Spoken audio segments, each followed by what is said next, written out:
Pastor Roy Gerhardt from Galloway United Methodist Church in Franklin, Pennsylvania, sharing a few words of encouragement to help us follow after Jesus. Well, it's a Throwback Thursday, and this is where we look back at the promises of God to see how His Word continues to speak hope and new life to us today.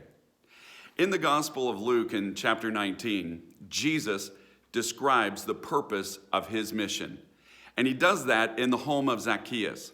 Now, Zacchaeus, we know, is a short man who climbed up a tree in order to see over a crowd to Jesus. But his height is only a minor issue.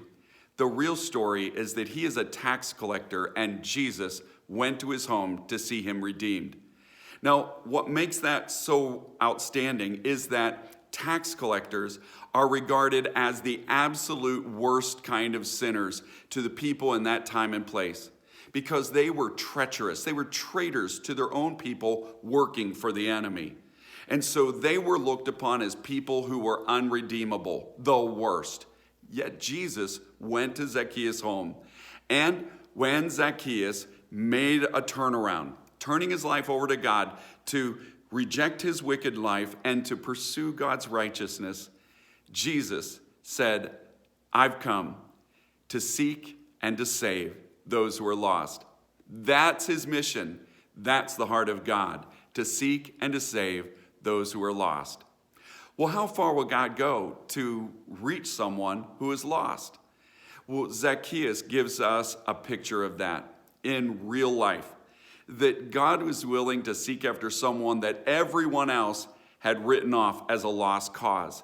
Someone that everyone would declare he's the worst kind of sinner you can imagine. And yet Jesus went to his home to see him brought back home to God. In the 4th chapter of Daniel, where we've had our focus this week, we see the Lord do exactly the same thing with King Nebuchadnezzar. King Nebuchadnezzar looks like a completely unredeemable character. He is far, far from God. He's a pagan king, worshiping other gods. He is an enemy of God's people. He's conquered Judah, carried away people into exile, enslaving them in his kingdom. This is a bad man who seems to have no hope of being saved. And yet, God reached out to him.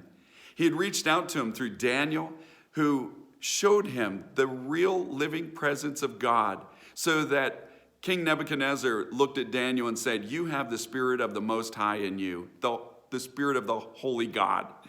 And he saw the real presence and power of God when Shadrach, Meshach, and Abednego came out of the fiery furnace through the hand of God. And yet, it took something more. And this is where God made his reach touch King Nebuchadnezzar personally. He brought a breakdown on King Nebuchadnezzar that left him mad for 7 years. And when he restored his sanity, King Nebuchadnezzar saw the world a whole new way.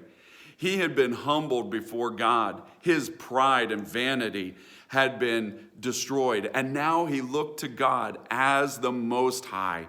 He declared that he worshiped the Lord and saw that he was above all in this world, including himself. You see, God reached even one so far lost as Nebuchadnezzar. And the whole 4th chapter is about God, our Redeemer, seeking after those who are lost. So how far would God go? He would go to the worst of sinners, the most lost cause you can imagine. He went to King Nebuchadnezzar, to the home of Zacchaeus, a tax collector, and I promise you this, he is seeking after you. So stop and turn to God today, because he has come to seek and to save those who are lost. That's his promise. May God bless you today, and as you share his good news, may God make you a blessing wherever he takes you.